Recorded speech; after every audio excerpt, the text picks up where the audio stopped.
I'd like to call the regular council meeting for the town of Grand Bay-Westfield on Monday, April 14th, 2025, to order at 7 o'clock p.m. We respectfully acknowledge that Grand Bay-Westfield exists on the traditional Wolastoqey land. The lands of Wabanaki people are recognized in a series of peace and friendship treaties to establish an ongoing relationship of peace, friendship, and mutual respect between equal nations.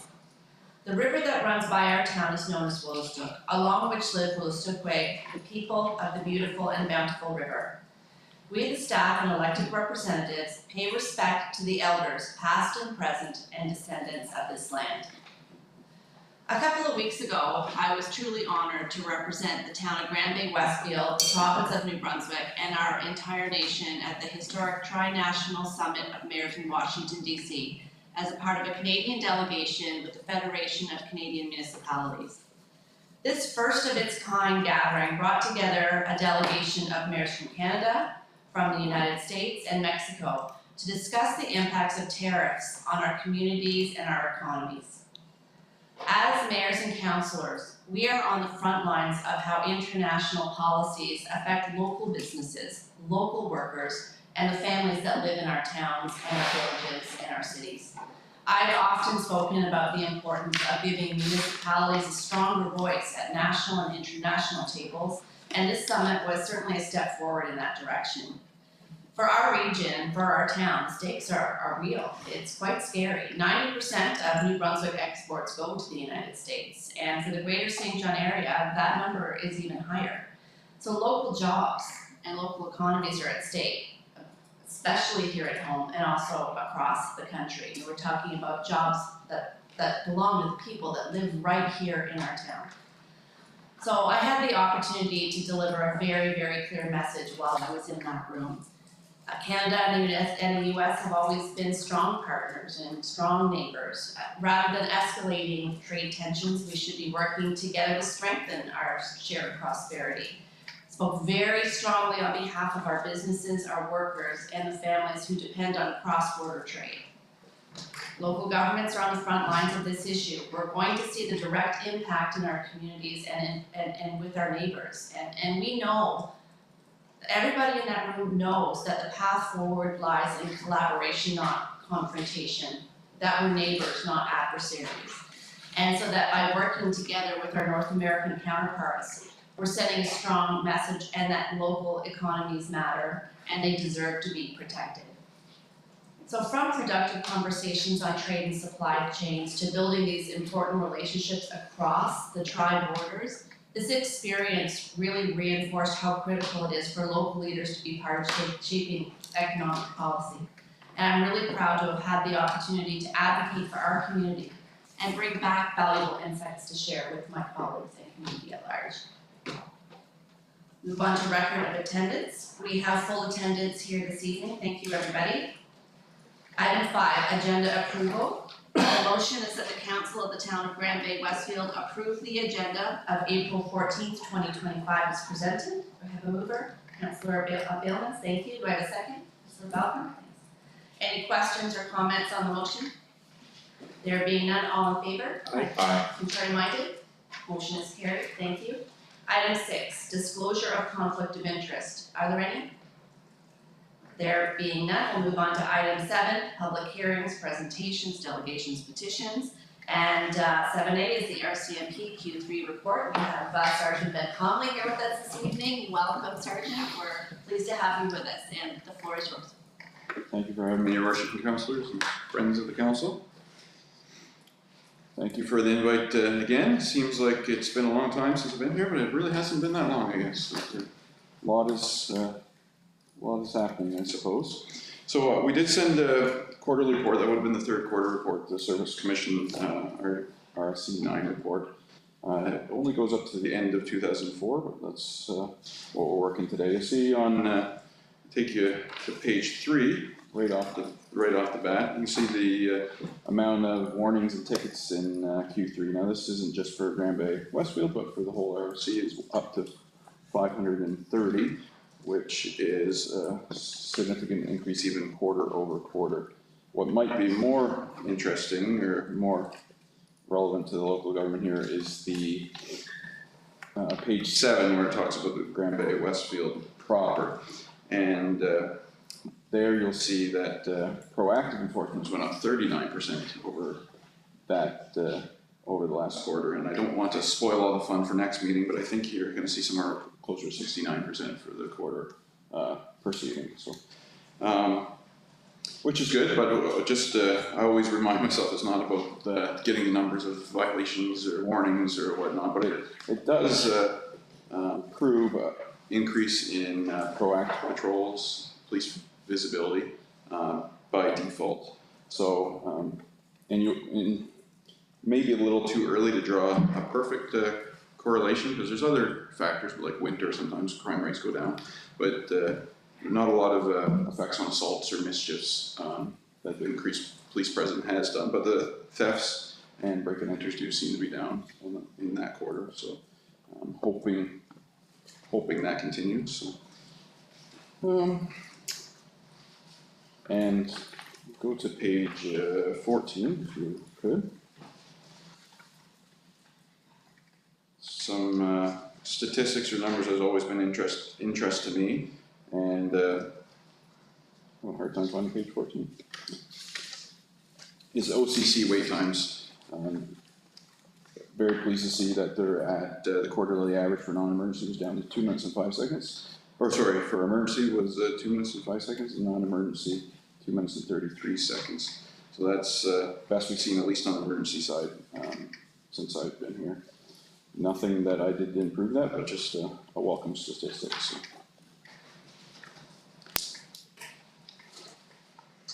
Community policing, crime reduction front, beyond the traffic increases.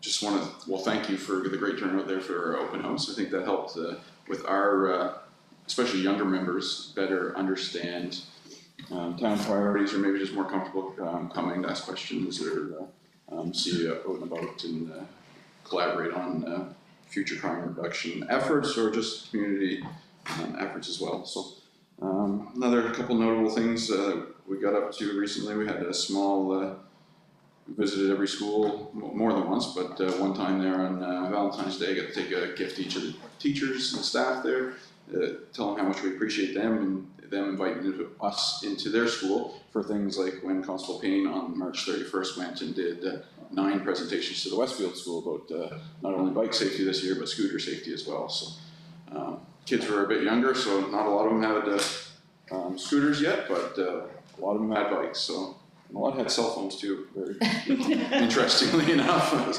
surprised to see that too. But and we're still looking forward, not the official announcement that'll come, but to the bike rodeo there in June. So hoping that's going to be a huge turnout. So also have another member finished coaching basketball this year, and I guess they had a successful year, and on to doing badminton at the school as well now. So and there's a lot more spontaneous, less documented things. One kid thanked me for skating with them and racing them on the ice last month, and it wasn't even me, so I'm not sure how I got credit for that one, but I'll take it anyway. So,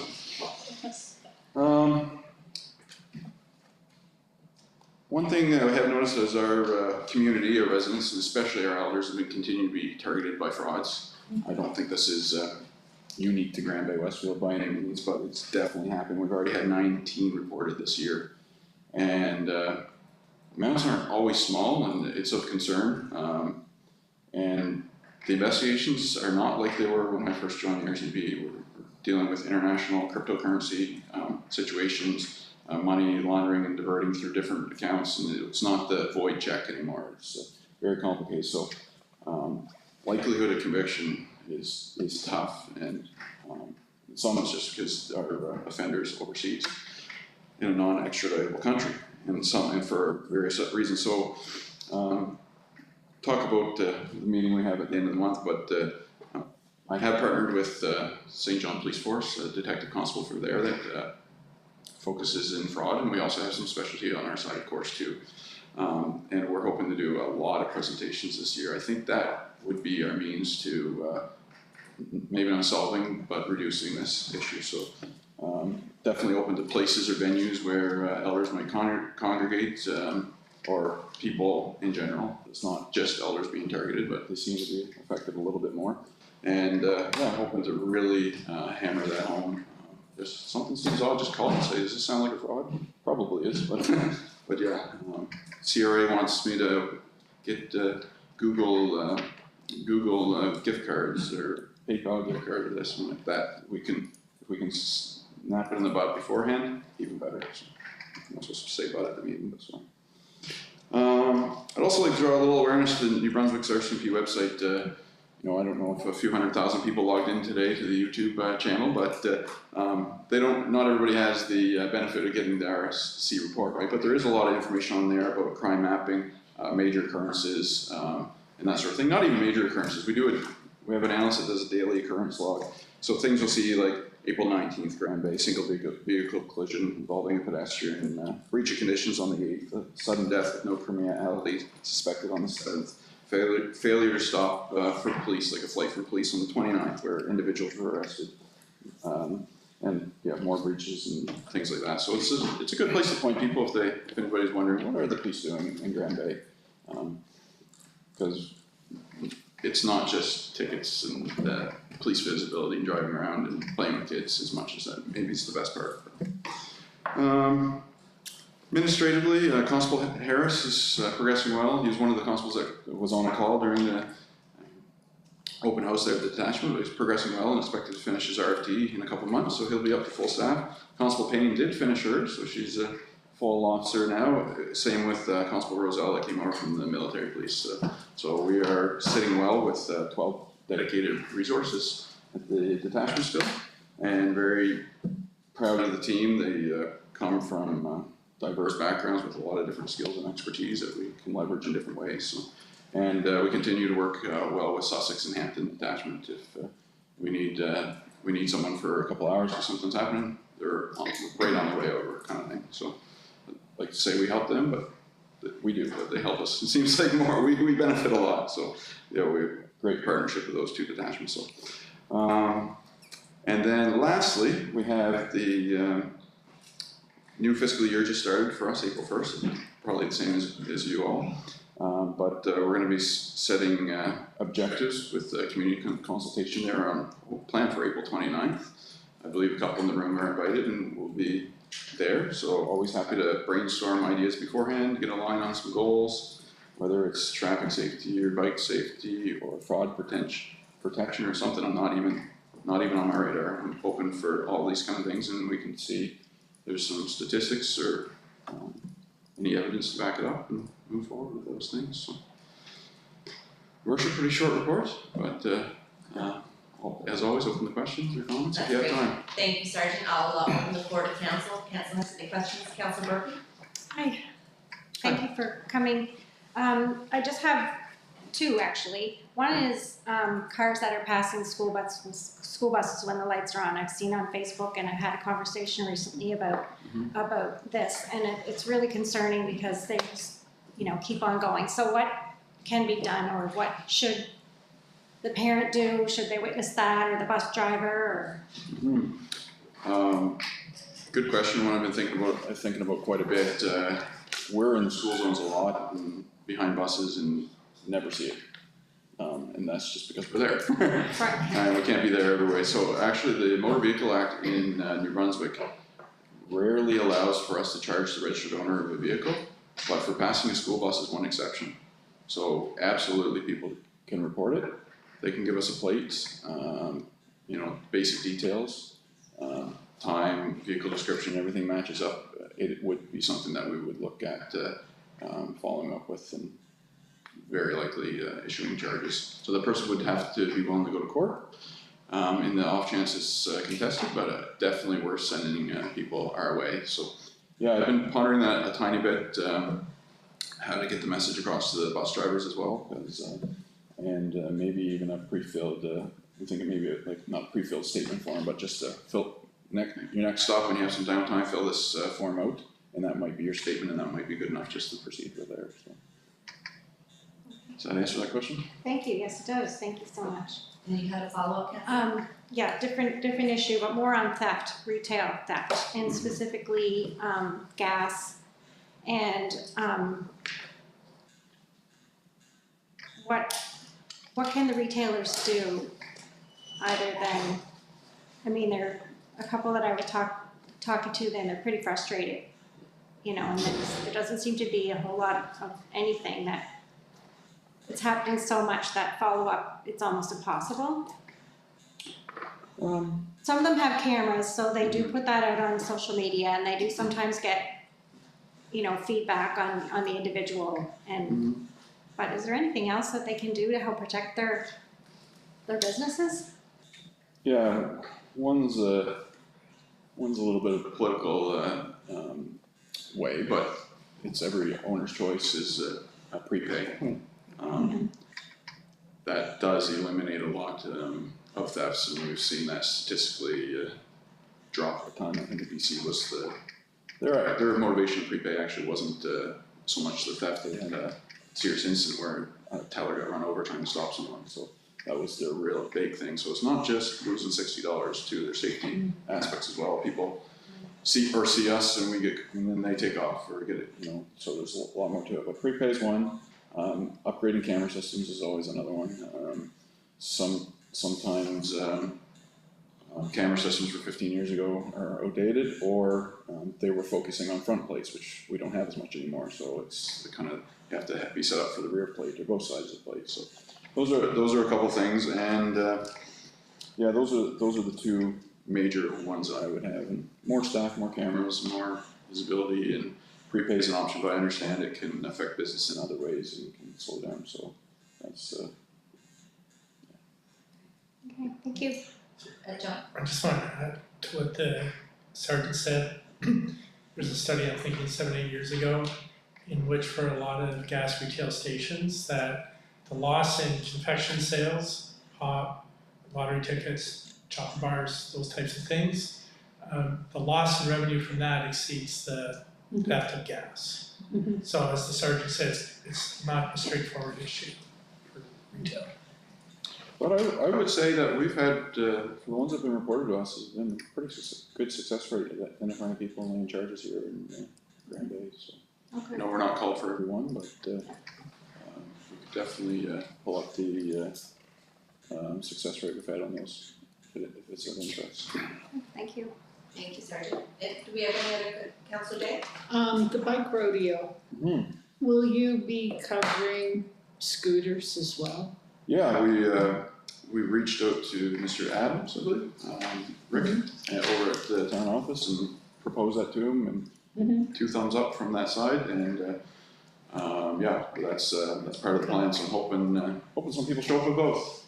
Well, I hope so, because I had a young man on a scooter pull out in front of me tonight. Yeah. Yeah, the period we had with bad weather is coming drastically to an end, so we need to get the awareness and the training out now. So not going to fix it. I'm sending Rick an email because we have an age-friendly wellness fair on May 24th. Okay. And for that might be something because it's for seniors. And that might be something of interest, so I don't know.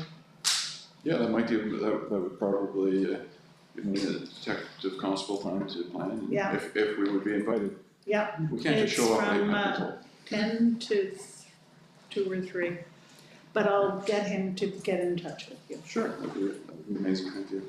Thank you, Councilor. Do we have any other questions for the Sergeant? I have a quick question. Has there been an uptick or an increase in the use of the online crime reporting tool that you're aware of? Not that I'm aware of. I know our callback unit is also very busy, but there's a limited amount of things that can go into that, but I'm not aware of any uptick. But it is being utilized some, and I'm taking some burden off, but we're doing okay. People can call, and we're there.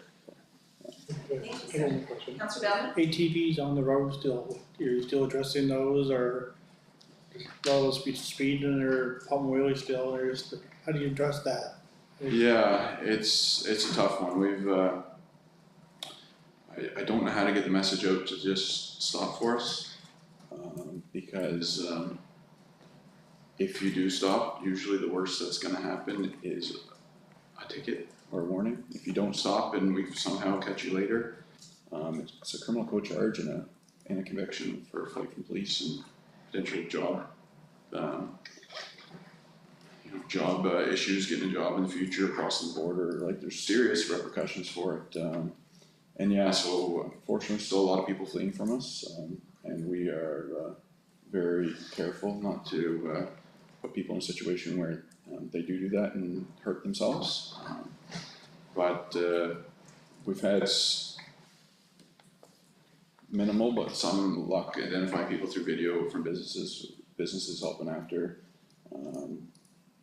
We were able to, one of the nights I was working at, I caught some because they got in a little bit of an accident after, so that's another way too. So it's just such a high risk activity when they take off, and but everybody I've seen so far, my true and honest plan was just say, hey, do you mind getting back on the trail?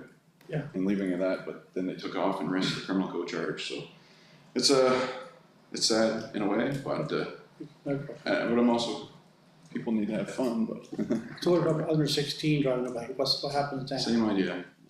Like a four-wheeler? Yeah, it'd be the same idea. Every officer has their discretion in different ways, but it could be call the parents to come pick it up or something like that. Or, like I said, once again, worst case scenario for that, the fine is a provincial ticket. So, but running is not provincial usually. So, Thank you. Okay, there are no more questions, so we'll let the sergeant go. Thank you very much. We appreciate your time and your effort in keeping our community members safe. Thank you very much. Thank you very much. The motion is that the council of the town of Grand Bay-Westfield receive and file the information as presented. Do I have a motion? Councillor McIntosh Lawrence, and second by the Deputy Mayor. Thank you. Any questions or comments on the motion? There being none, all in favor? Aye. Contrary minded? Motion is carried. Thanks. We'll move on to 7B, dog bite presentation, and we have Anne Savoy, our animal control officer, here with us. Nice to see you, Anne. Thanks for joining us. Yep. And the floor is yours.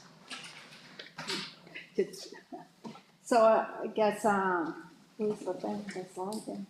Oh, right there. So we were talking about, how bites are handled basically, and, so we kind of use the bite scale level as a guide to the seriousness of the bite, and it makes a difference because dogs bite for such a variety of reasons. So, as you can see, like bite on the scale, like the bite, what they call bite levels 1, like would be where we see the dogs barking at people passing by, that kind of thing. 2 would be where, dog mouthing and things like that would be included in the level 2 bite, or where the dog grabs, but there's no injuries to that, maybe clothes or something like that. 3 is where we really get interested. So this is a bite, it breaks the skin. So again, at the level 3 and below, this is usually a fairly minor bite. It can be caused by a wide variety of reasons. Everything from a dog that's afraid, a dog that is injured, a dog that is sick, a dog that's scared, all kinds of different reasons like that. But as soon as the skin's broken, the dog needs to be quarantined. And that's why it's important that all the dog bites are reported. Quarantine is at no level do we immediately euthanize the dog. I'll just say that right up. They have to be quarantined, and the reason for the quarantine is regarding rabies law. That's not our law, I believe it's federal, but it is provincial at the very least. Has to be quarantined. So at that point, usually the quarantine is still in the owner's home. If the dog gets away or something like that, or they're not being quite responsible about that, then we will take the dog and quarantine it at the shelter.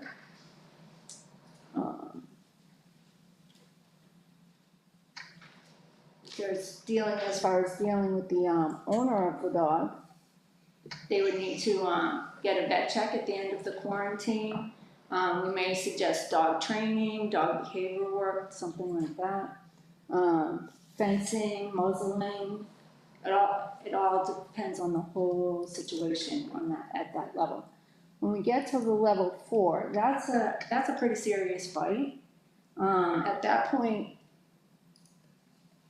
we have to look at the situation, and I'll tell you, it's rare to get something at that level, but we would look at the situation, certainly talk to the owner. They a lot of times will want to give the dog up at that point,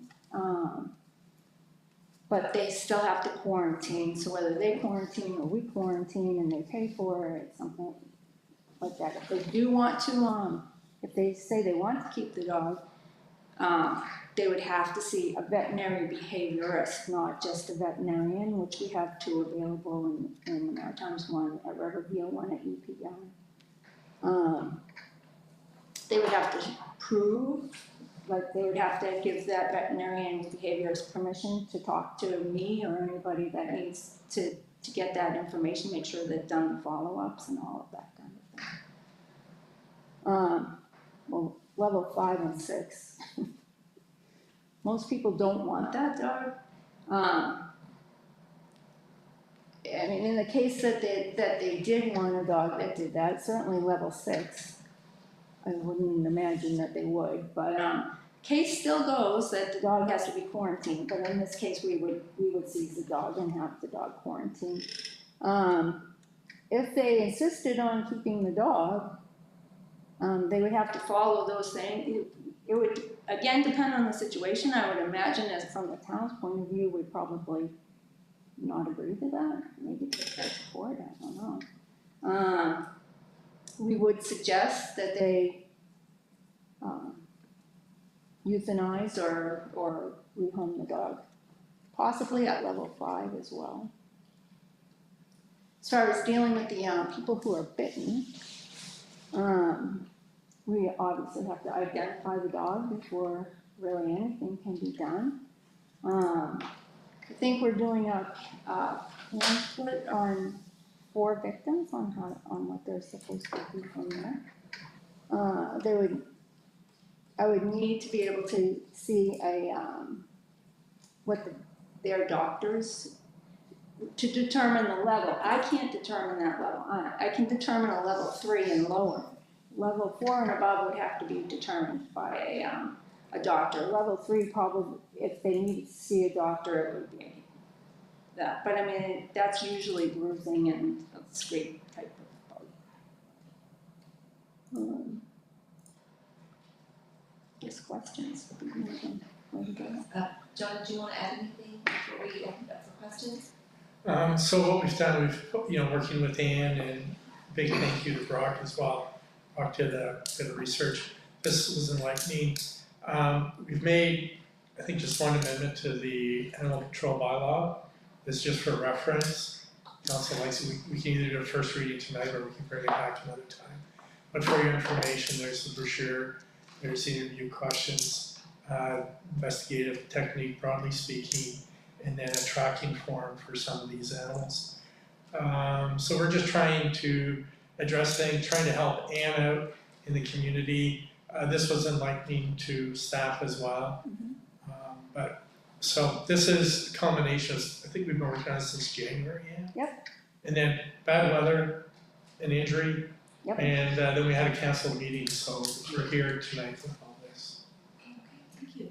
Well, I'll open the floor to questions from council for either Ann or the CAO. Yes, Councilor Burke. Hi, Ann, thanks for coming. So when a dog bites somebody, what's the first step? What would the owner do or the victim do? Okay, somebody has to report it. It really should be the owner that reports it, as long as if we know who the owner is. I mean, if it's a dog at large, then we don't necessarily know who the owner is. So somebody has to report it. So I take the report. We're going to have a new form for that, like for interview and all of that kind of thing. So that would be a more extensive interview than, say, barking dog complaint. And just to be aware, last year I took 230 calls, 4 of them were dog bites. So it's not like we're running into this all the time, right? We have to talk, if we can identify the owner, then we talk to the owner as well, to see what happened, if both people were present, kind of the two sides to the story kind of thing. So it depends then on the level of fight, where we're gonna go with the owner, and that's, education. So you would be the number to call though? Oh, If yeah, there was a bite, it would absolutely, be you, because not anybody else would refer us. RCMP or the town, it would be you, okay, good. And then you'll handle the next steps from that. Yes. Okay. One of the things though, I think, if we wanna be, we need to get, people to actually report the bites. Both victims are, I mean, I just heard recently of a story where there was, and I wasn't able to find out who it was, but anyway, there was a bite and people reported it. Joe? I just want to emphasize what Ann is saying. People need to report. Quite often people they don't want to rock the boat, they want to upset their neighbor, but if a dog is doing something, report it. Because Ann can act, and we can't support Ann or the victim, if there is a victim, for a dog that misbehaves. We've heard stories about, or allegations about, some dogs, and we have no idea. So if there is a dog that is not behaving properly, people have to phone in. And people need to clearly identify the dog. We've run into an issue where, was the dog this, that, or the other?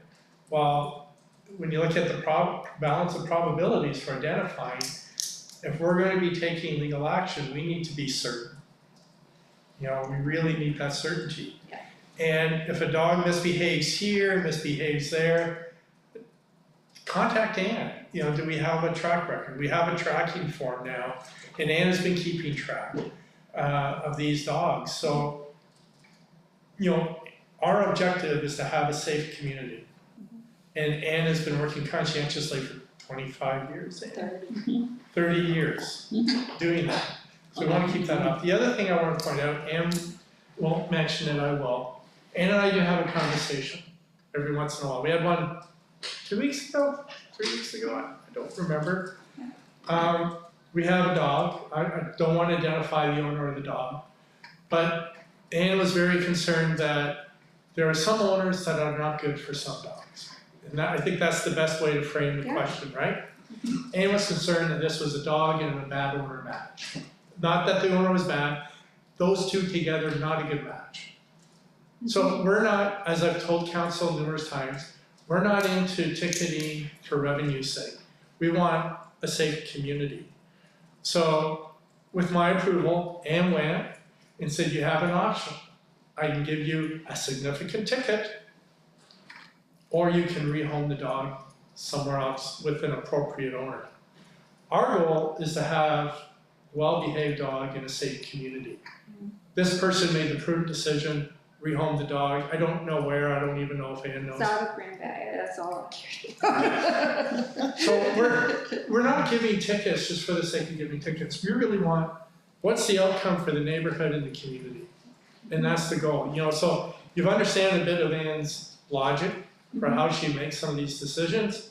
Ann and I have talked, this is just one example, but we do try to come up with what's the best resolution. The other thing too, that Ann and I have had more than one conversation with, and animal control enforcement has changed significantly.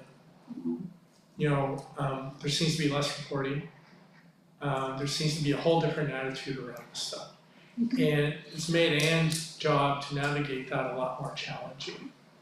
And then of course, my job to support Ann to ensure that we receive, we can fulfill the objective, which is a safe community. So really, what we pulled together is all hands on deck, rowing together to ensure that Ann has the tools to do her job, and she's been doing a good job. The environment is changing. And so that's really what we're trying to do here. Any other questions, Deputy Mayor? Okay. I just have a quick question. Is there any level of fight or any activity that would warrant, or has it happened at all that people in the neighborhood are warned if there's a dangerous dog or if there's been an incident? Is there any public notice involved in anything? Not that we've never done that before, no.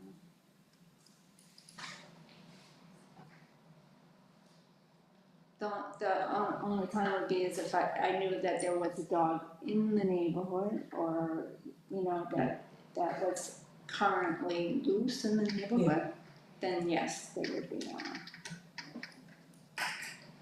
And do we know how that's done, that has a notice? No, I don't, because we've never done it.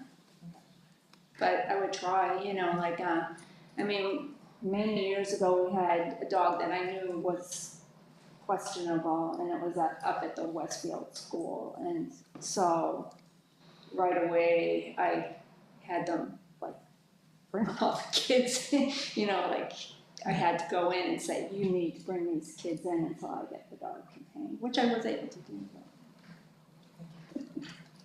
Do we have any other questions for Anne? So I just want to say one thing. Anne's been with us a long time. She's done great work. She does a lot of stuff beyond animal control. She's going to be retiring. She's indicated to me that it's 1, maybe 2 years. It's probably 6 to 18 months now. I don't know. Yeah.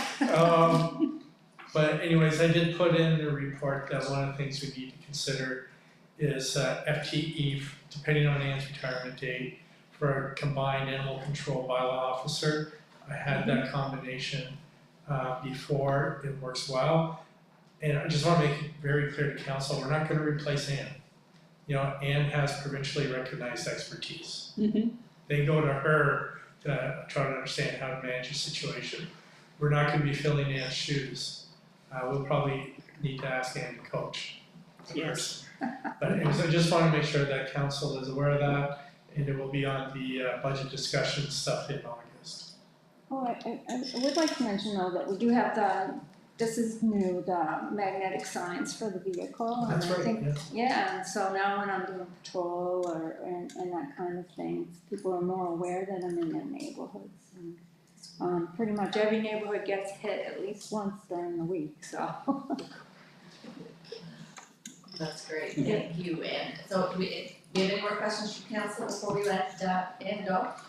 Thank you very much, Anne. Thank you. Thank you for your dedicated service in the last 30 years. I didn't realize it was that long. Wonderful. Okay. So the motion is that the council of the town of Grand Bay-Westfield receive and file the information as presented. I have a mover, Deputy Mayor Toole, thank you, a seconder. Second. Councilor Balcom, thank you. Any questions or comments on the motion?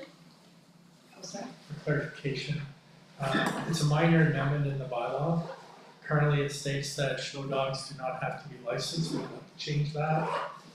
Would you like me to bring that to council at the next meeting?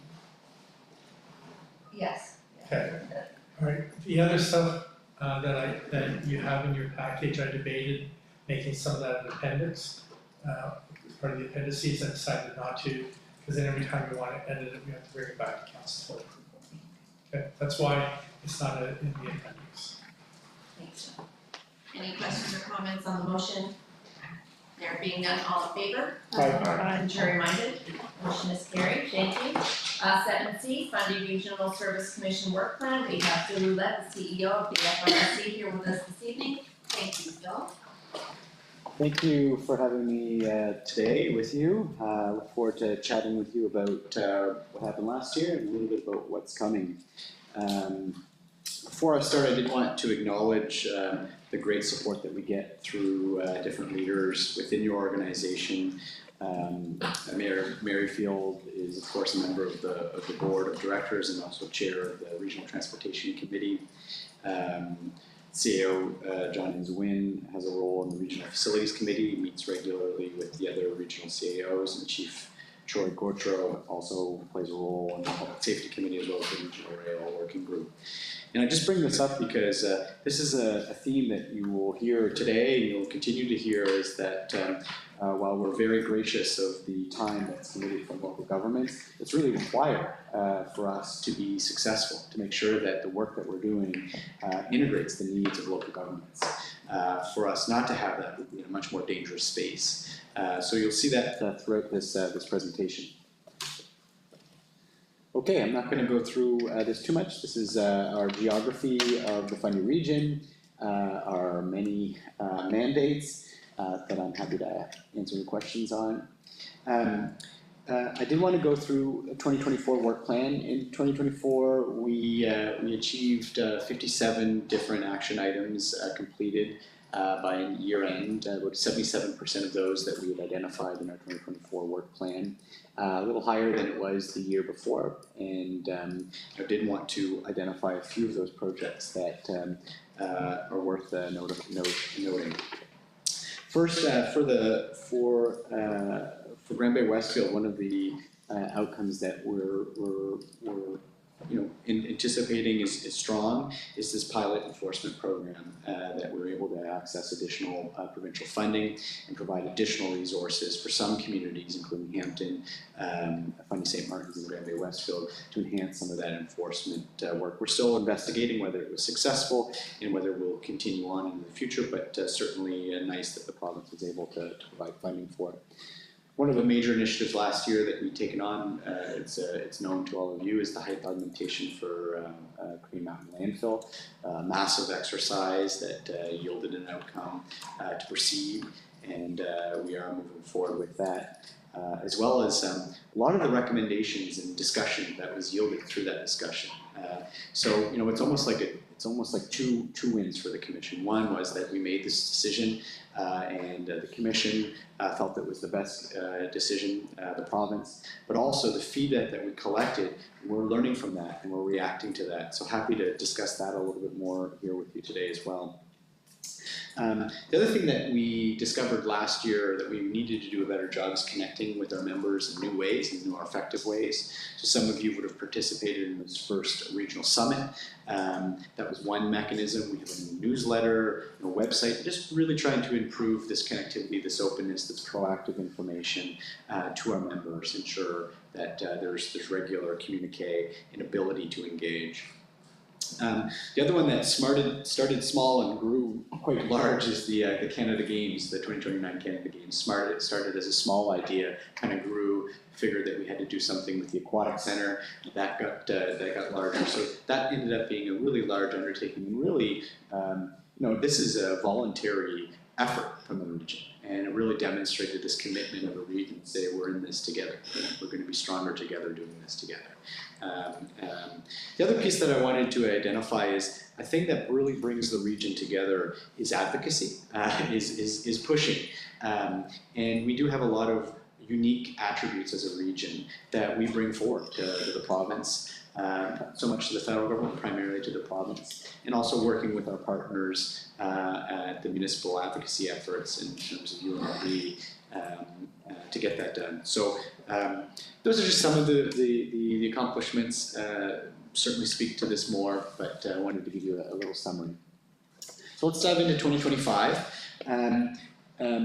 This is in very small font, so apologies. Every year, the board comes together and establishes what they call priority focus areas. And this is like a self-commitment for the board to say, this is what we're going to hold ourselves to. And it's often where I find the most vision for the whole year, when the board commits to it. And it's almost like leading by example. It leads the staff effort, it leads our committees, it leads the work with the CAOs, and even interactions with council. And I wanted to identify 3 of these that came out. One is this idea of two-way agendas. So, of course, the commission has to establish its focus areas, what it's going to speak to as relatable to what's happening at the local level. So we have a responsibility. But the other way of looking at it is that each local government also has a responsibility to say, is this regional? Not everything that you do has to be regional. That would be silly, and it would take way too long. But some things might be, and there is an opportunity for each council to say, is this item worth discussing regionally versus us doing it? Because I suspect everybody else is talking about this. So it's this idea of two-way agenda. The other one is moving into this space around talking about efficiencies and cost savings and new revenue sources when we work together. So we haven't mapped this out completely, but this would be an area that we haven't engaged in heavily in the past. If we're going to tread lightly, because we want to make sure that every local government maintains its autonomy and its authority to achieve its goals and its mandate as a local government. But when the opportunity is there, perhaps there is a value in saying, let's do this together. Lastly, this will be the last full year for this council, as well as the board of the FRSC, with the current administration. There will be an election in May 2026. So one of the things that's discussed this year as a board was how do we make sure that that foundation is maintained and it transcends any political change that might come in the future. I'm sure that's something you think about with your own council, but the board's thinking about that as well from a regional standpoint. So I think we'll see a little bit of intentionality around orientation and support on that. Okay. Tons of statistics. This year, the work plan is a little different than last year because there's two other things happening. So in addition to the work plan, there's also the 2026 work plan. The goal we have is to establish the 2026 work plan by June of this year. And the reason for that is if we do that, that will be a much easier and more tangible plug into the budgeting process. In the past, we had kind of themes for the year. We were generally going to do this. But if we get a work plan adopted by June of this year, that feeds right into the work plan. So when we get a question of why is that expense in the work plan or in the budget, we can say, well, what's to deliver this work plan item? And so that's one goal. And then the second one is, as part of the approval of the 2025 FRSC budget, we had a commitment to open up the regional strategy, which was adopted in 2023, soon after we got all our mandates. It was like within 6 months. So we're going to reinvestigate that. We're going to see if there's adjustments needed. We're going to do that by June as well. So that will be another opportunity for the organization to pivot to where the interests of our members are. The point that I've been making at these presentations that I think is profound, at least for me, because a lot of the focus and my role is to think about these new mandates and how do we, build these new mandates: regional transportation, public safety, and regional transportation. But when you look at the operating budget of the FRSC, over 90 or 94% of the budget is really delivering operations or services. The landfill itself is about 54% of our total budget. The next one is regional facilities. These are legislated, and those really go into the operations of these 5 facilities. That's 23%. The next 15% goes to regional economic development and tourism promotion, which is a contract we have with Envision St. John. And then 3% only for 2 members, which is Fundy St. Martin's and the Rural District for our planning service. So we have 6% left of the budget, which is this kind of new space. But we talk about that space a lot because it's still unknown and we don't know where the tangibility are, but these have been in place for a long time. So it's important to acknowledge that because a lot of our service is hidden in a work plan because it's operations, it's day-to-day support. It's not, we're going to try this out, we're going to test these new options out. Okay, so for 2025, we've got 2 kind of groups, big moves, and then the other one is drive further impact. So for the big moves, one of the important projects for this year will be our approach to supporting the unhoused.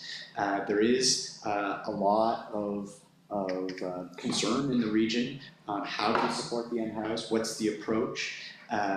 We're seeing episodic and sometimes recurring impact of those who are unhoused in communities across the region. So it's not just restricted to what I call the hub, where there's a very pronounced impact of those who are unhoused and those struggling with homelessness. which is in St. John. So this is a theme that we have, and we're looking to try to provide support to local governments in their endeavors to support those that are unhoused.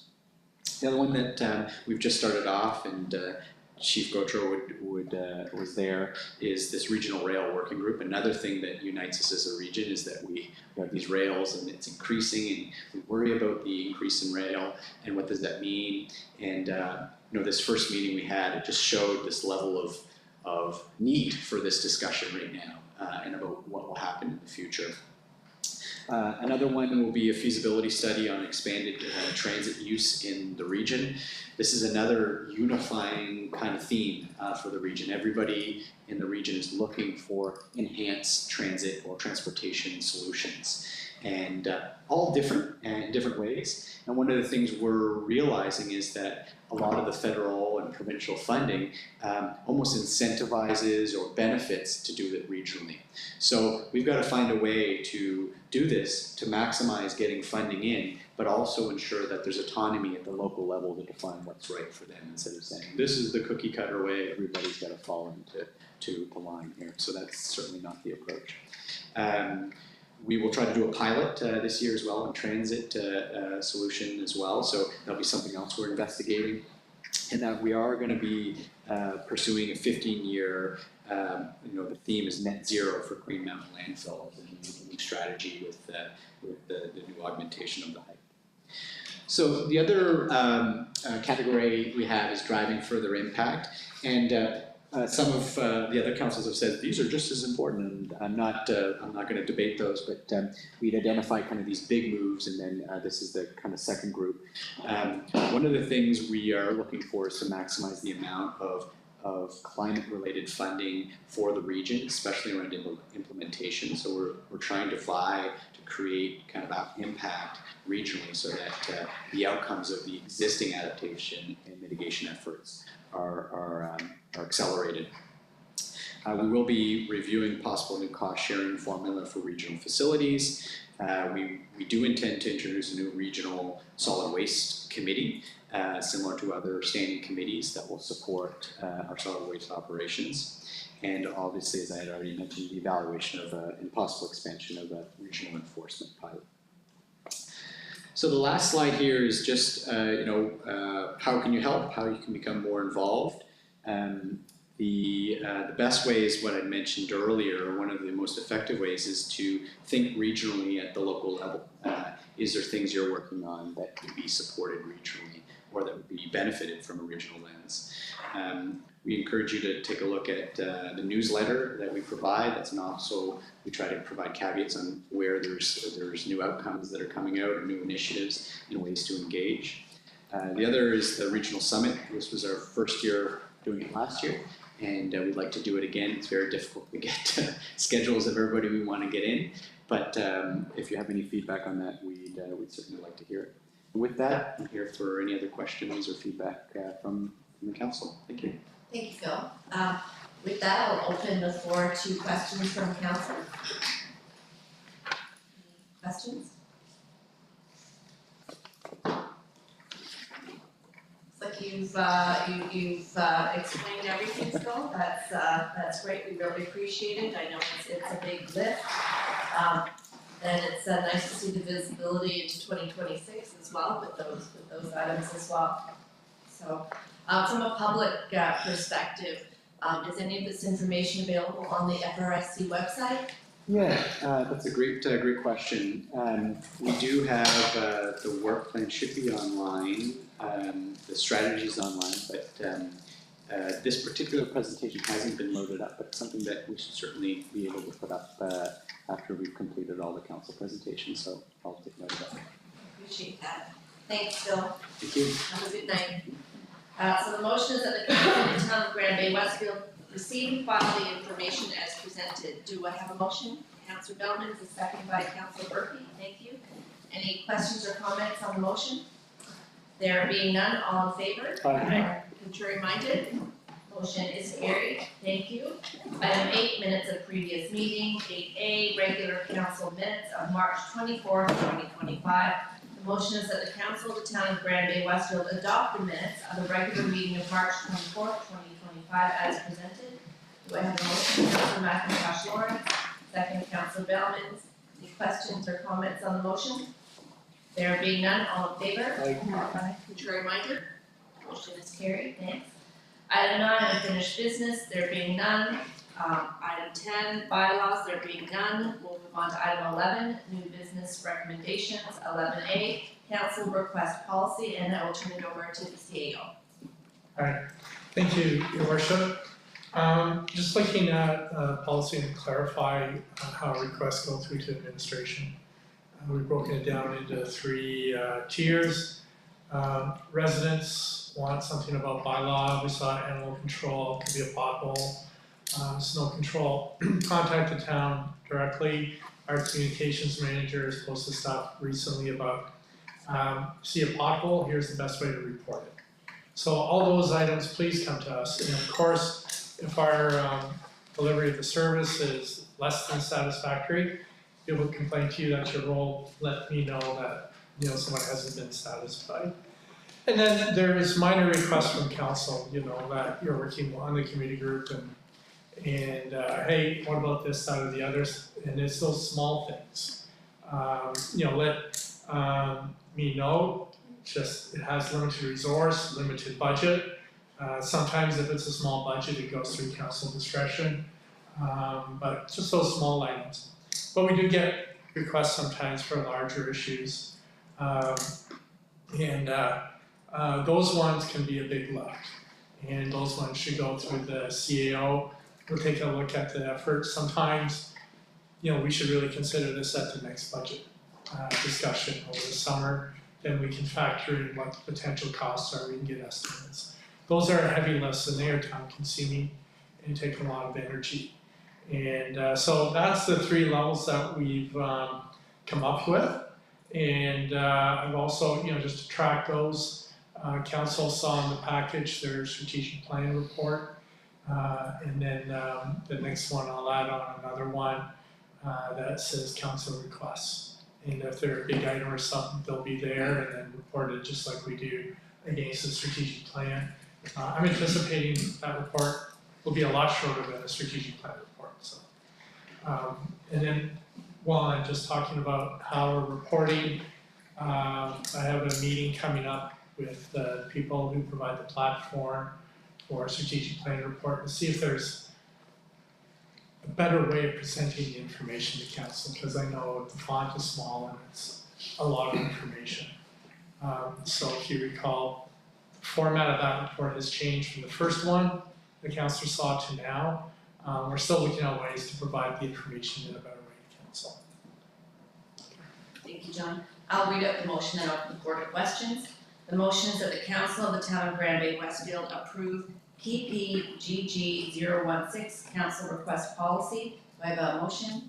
So moved. Thank you, Councillor Balcom. Do I have a second? Deputy Mayor Toole. Any questions or comments on the motion? Councillor Bellman. I'm just recommending maybe we should have a tracking sheet on requests from council to see what is asked and what is approved by certain councillors and maybe keep everything on board maybe. I'll refer that to the CAO. I'm not sure I understand what you're Like a saying. tracking sheet, like if somebody requests something and it just needs approved or not, or if it's feasible to do, or doing, just a tracking sheet, like see what we're going. Yeah, that will be included. Thank you. Any other questions or comments from council? All right, there being none, all in favor? Aye. Contrary minded? Motion is carried. Thank you very much, and thank you for your work on that, John. 11B, demand loan approval, and I'll pass it over to CAO again. Thank you, Your Worship. This is a good news thing, which I'll let the CFO share with you. Thank you. Yes, Your Worship, this is in relation to the new works garage that we're in the process of planning. So the Municipal Capital Borrowing Board approved our borrowing application for a provincial debenture earlier this year. So that now gives us ministerial approval to get a bank loan to finance the project. So How the venture works is we don't get the proceeds for that until the project is completed, which we're expecting to be late 2026, early 2027. But we have to get the work done to get there. We have to pay for it. So what we're asking for is approval to go to a bank, Scotiabank, and have them set up a loan that we can access throughout the project to keep things moving. Now, we want to have authorization to draw money down from that loan, and this council gives us authorization. So once we get into the project, we'll be bringing regular updates to council and requesting additional money on that loan. So what we're just asking for tonight is approval to set up the credit facility. Thank you, James. I'll read out the motion and open the floor to questions. The motion is that the Council of the Town of Grand Bay-Westfield grant authorization for a demand loan at the Bank of Nova Scotia regarding ministerial approval number 25-0013 in the amount of $6,600,000. Do I have a motion? So it was Councillor Bellman, seconded by Councillor McIntosh Lawrence. Any questions or comments on the motion? There being none, all in favor? Aye. Contrary minded? Motion is carried. Thank you, council. Thank you, James. 11C, Canada Community Building Fund, otherwise known as the CCDF Annual Report 2024, and I'll pass that to the CAO. Thank you, Your Worship. This is just a receive and file from council. We have to submit this report, and it just outlines what we did in 2024 with those monies to ensure that we're compliant, which we are. Thank you. The motion is that the Council of the Town of Grand Bay-Westfield receive and file the information as presented. Do I have a motion? Deputy Mayor Toole, thank you. Do I have a second? Second. Councillor Murphy, thank you. Any questions or comments on the motion? There being none, all in favor? Aye. Contrary minded? Motion is carried. Thank you. 11D, Land for Public Purposes, Crandall Road, Jenny Blue Subdivision Phase 2, Lot 25-2. And John? Thank you, Your Worship. Council's seen lots of these, but I'll turn this over to our development officer to speak to the specifics. It's a relatively simple subdivision. There's street services available. We developed with on-site water and septic in Ward 2, and approval of the driveway from TTI. And for other purpose of management, taken out of the larger property for this lot. Thank you, David. I'll read out the motion and open the floor to questions.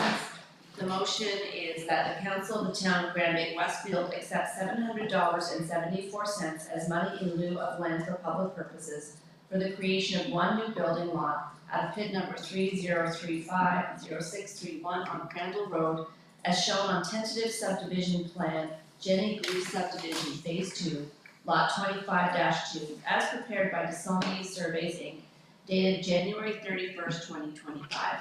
Do I have a mover? Thank you, Councillor Bellman. A second? Councillor Malcolm, thank you. Any questions or comments on the motion? There being none, all in favor? Aye. Contrary minded? Motion is carried. Thank you. Thank you, David. 11D, Public Works Garage Award. And John, I'll pass that over to you. Thank you. Council, this is a good news story. So back at the beginning of March, we did an RFP for services to design and oversee a new works garage. As council recalls, I provided an update that we're extending the deadline because at that time we were concerned we may get 2 submissions. We ended up getting 6.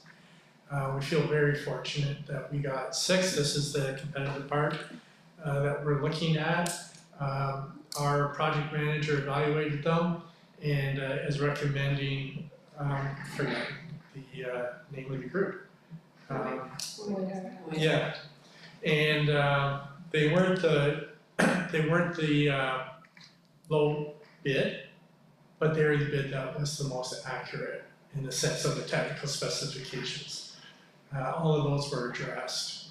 I do want to note to council 2 items. One, this bid came in more than we anticipated within the overall scope of the project. And two, they did comment that they recently completed a smaller works garage for this price. So we may be asking for more out of our money than what we can get. We will be meeting with the building committee and making them aware of some of these things. But we're either gonna have to try and fit everything we can into what we have, or come to you again. We hope not, but right off the top, we're concerned about money. And we had put in more contingency than we originally anticipated. However, maybe there's less certainty. I don't know, but there's so much volatility right now in the market. It's difficult to predict, and both the CFO and I are concerned about what the cost of this will be. Thank you, John. Is there anything you want to add to that, James? No, the only other thing is that the project manager did a lot of due diligence around the architect, their experience. They've worked on lots of public buildings in the past, and there's a lot of confidence that they are really good partner for us on this project. Thank you, James. So I'll read the motion and open the board of questions. The motion is that the council of the town of Grand Bay-Westfield award the contract for building design services to Boyd R. Algie Architect Limited for a fixed design fee of $356,120 plus HST, pending agreement on a contract. Do I have a mover? Councillor McIntosh Lawrence. Deputy Mayor Toole, thank you for a second. And any questions or comments on the motion? Your Councillor Day. worship, after 20-some years, we are not kicking it down the road. I've learned that expression from you about kicking it down the road, and it's really nice to see that we're not doing that. Thanks, Councillor, much appreciated. Any other questions or comments? There being none, all in favor? Contrary minded? Motion is carried. Thank you, Council. We'll move on to item 12, bills for payment. The motions of the Council of the Town of Grand Bay-Westfield authorize the April 14th, 2025 bills for payment as presented in the amount for $503,861.98. Do I have a mover? Councillor Burpee, thank you. A second. Councillor McIntosh Lawrence. Any questions or comments on the motion? There being none, all in favor? Aye. Contrary minded? Motion is carried. Thank you. Item 13, consent agenda. 13A, animal control report March. B, development report March. C, Pro Kids fundraising dinner. D, news release GNB funding for local governments over time. E, news release fiscal reform Union of the Municipalities of New Brunswick. F, YSJ annual general meeting 2025. G, request for donation David Suzuki Foundation. H, thank you Louis Guigou. I, planning advisory committee meeting minutes February 3rd, 2025. J, request for donation First Westfield Pathfinder and Ranger Guiding Unit. And consent agenda. The motion is that the Council of the Town of Grand Bay-Westfield receive and file the consent agenda items for April 14th, 2025. I have a motion. Thank you, Councillor Bellmans, a second. Councillor Burpee, any questions or comments on the motion? There being none, all in favor? Aye. Contrary minded? Motion is carried. John? To the best of my knowledge, we've heard from everybody regarding Pro Kids except for one. I think it's you, Councillor, so. The dinner. There's one councillor we haven't heard from, right? I have the ticket already. Sorry. Okay. Okay, we just needed to confirm that. Okay, we didn't hear anything. I'm sorry, I got you wrong. All right, we'll move on to item 14, cancel, sorry? I bought my own ticket also, my own money, because I wanted some other council or somebody else to go in my place for the table. So I purchased my own ticket to be with the Pro Kids committee on their table. Please only seat for somebody who wants to be on the table. Thank you, Council. Thanks. This, I guess, coordinate with Nicole. And we assumed wrongly apparently that Pro Kids was providing you with a ticket, so By that was all- our assumption. Yes, I'm sorry, somebody else, or somebody else. Take that place. Okay, alright. All right, we'll move on to item 14, council reports. We'll start with Councillor Bailman's. That was been a slow week, so I was away for a week, and, but I was at a focus meeting on the 25th, 6th, and, we talked about how to get more money and make kids into events and stuff, so it was a good meeting, so other than that, that's all I had. Thank you, Councillor. Councillor Burpee? Mine's not that good. March 25th, we have a youth council meeting, so that's progressing nicely. They've established a Instagram page, so they will be posting updates and information on there. March 26th, I attended with the mayor the UMNB Advocacy Days in Fredericton. This was an opportunity to meet more members of the new government, ask questions, network, build relationships with other municipalities. I really enjoy these UMNB events. They're very informative, and it's a great, just a great way to kind of socialize and actually get to meet some of the other community leaders. April 1st, community vitality meeting that we had to discuss some Easter activities.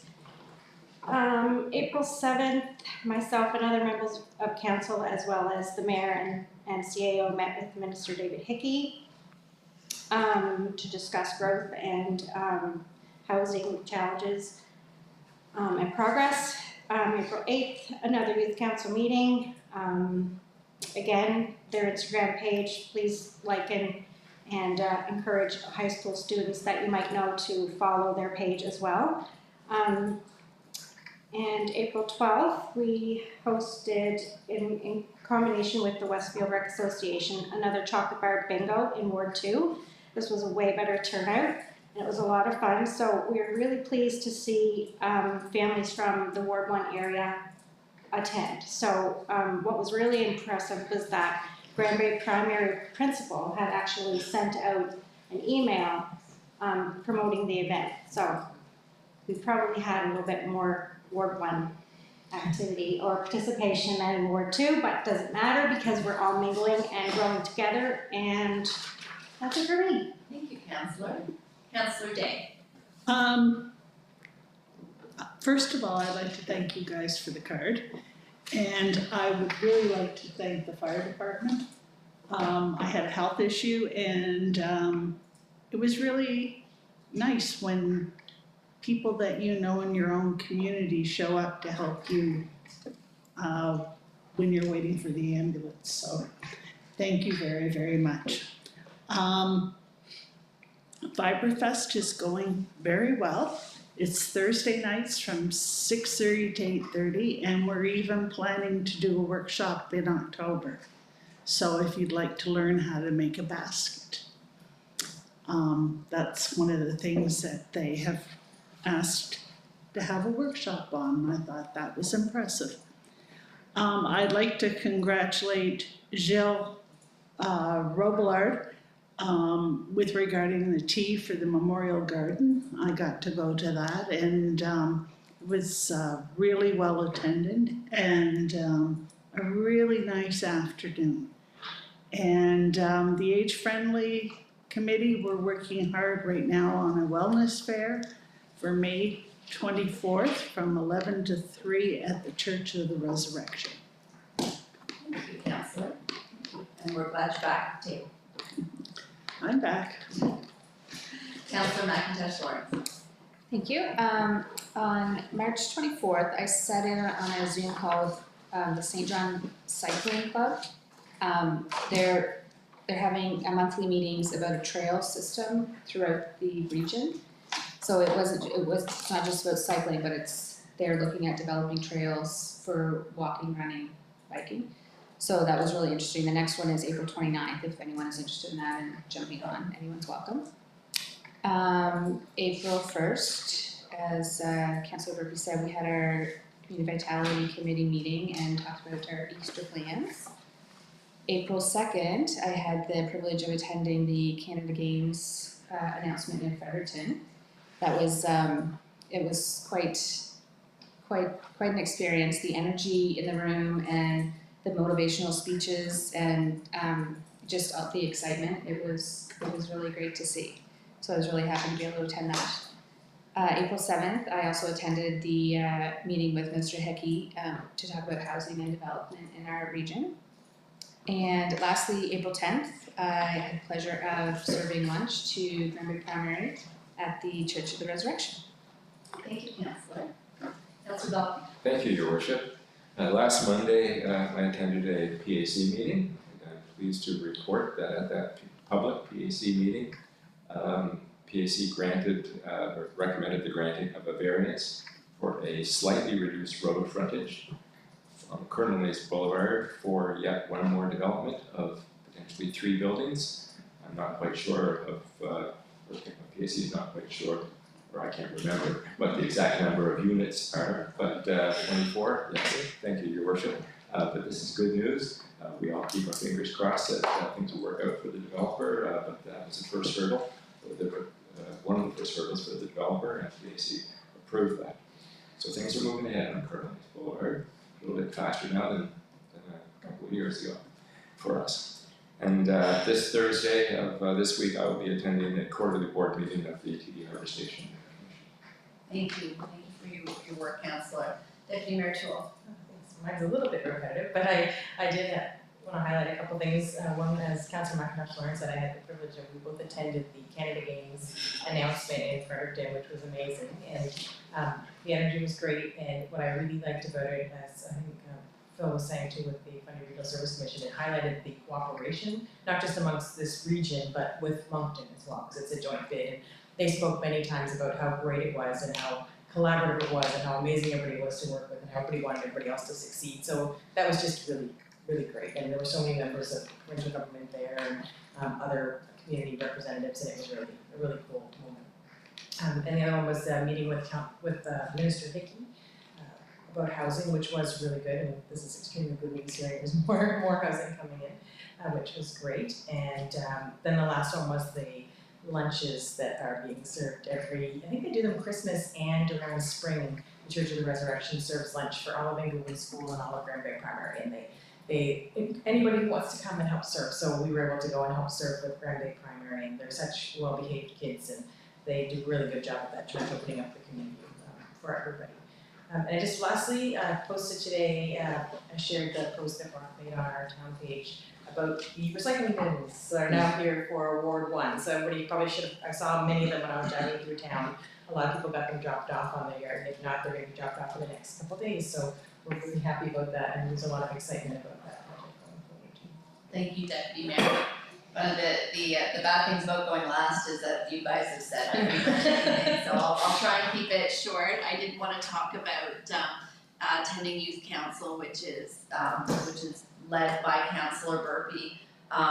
It was something that I wanted to get off the ground since I first came into office, and to see how it's growing and how the kids are blossoming, and they've and just the leadership that you can see when they sit around the table. It's so impressive. It's so exciting. They set priorities. They've got plans in place, and I really have to thank Councillor Burpee so much for making sure that it's going well, and it definitely is. So thank you so much for your work on the youth council. I truly appreciate it. And the kids are amazing. So I'm looking forward to seeing what comes of all the work that they're planning to do. So I also attended UMNB Advocacy Days. I've of course, as I referenced earlier in the meeting, I had that little side trip to Washington DC, which was again really exciting. It was a really amazing opportunity to bring the priorities of our town and our province, to ears that would not normally hear them, and not just the American ears, but the Canadian ones too. And you're sitting around the table with the mayor of Toronto or the mayor of Ottawa, and it's important for them to hear our local stories. So that was a really amazing opportunity, and I believe it made a difference on the international scale. One of the mayors, the U.S. mayors that we met with, he was the lead story on CNN 2 or 3 days afterwards, talking about the meeting and what we had talked about, and how these tariffs aren't just gonna hurt Canadians, but they're gonna hurt hardworking Americans too. And the Americans that can at least afford to be financially hurt, so it was a really incredible experience. The meeting with Minister Hickey, very, very good, talking about how the province can help support us in developing the infrastructure, funding the infrastructure that we need to grow. The province wants to build 6,000 housing units per year. They need to support municipalities, the critical infrastructure that's required in a build of that size. And basically how we can support each other, because we have a lot of shared goals when it comes to housing, when it comes to development. So that was a great, meeting. The minister was very impressed with the work that we have done in terms of our zoning bylaws, in terms of our housing accelerator fund action plan, our development incentives, all of that kind of stuff. So we got a lot of positive feedback from the minister on the work that we've already done. And so, we're just gonna continue to push that forward. Had a number of Fundy Regional Service Commission meetings. I was, during the last few weeks, I was on vacation with my family, so I took, these meetings are quite lengthy, sometimes 4 and 5 hours, so I did one virtually while I was on vacation with my family, and so I did leave a little bit early, but one of the main things that came out of that meeting was there was a presentation on the launch of the new odor detection and reporting system that has been installed at the landfill. So that will be going live, right now it's in testing phase, that will be going live on their website sometime in the next 3 weeks is my understanding. So as soon as that goes live, we'll be able to hopefully share on our social channels as well, how people can report and all of that kind of stuff. And there'll be some public facing dashboards on the website, from my understanding, to talk about, what kind of odors, when, where they're being found and all of that kind of stuff. So there'll be transparency to the public in terms of the odor situation at the landfill. So that was one of the big takeaways from that meeting from Grand Bay-Westfield's perspective. So I met with the 2 co-chairs of the school steering committee last week, and it was a great meeting. We shared a lot of back and forth in terms of, what their vision for the school is. We wanted to make sure that we were aligned, going in the same direction, etc. They're very passionate. Both of them are very well qualified, and it's going to be great having them work with us to make sure the facility is what it can be. If we're going to get one in our generation, we need to make sure that it's everything it can be for our kids. And I also had the opportunity to attend the Church of the Resurrection student lunch, and was able to go into the kitchen and thank all of the volunteers that it's yeoman's work. That's a lot of kids, and so they cook this absolutely beautiful lunch, and it's really an amazing effort. They do it twice a year, once at Christmas, once around Easter. And it's really a wonderful community gift that the church and the church's volunteers give to the community. So I want to thank the church and everybody for doing that. So that's kind of what I've been up to. And with that, we'll move on to item 15, which is business arising from committee of the whole. Move on to item 6, well, there is none, so we'll move on to item 16, which is adjournment. And the motion is the Council of the Town of Grand Bay-Westfield adjourn the meeting at 8:23 p.m. And do I have a mover? Thank you, Councillor Murphy. Second? Nobody wants a second. Councillor McIntosh, Lawrence, all in favor? Aye. Contrary minded? A motion is carried. Thank you, everybody.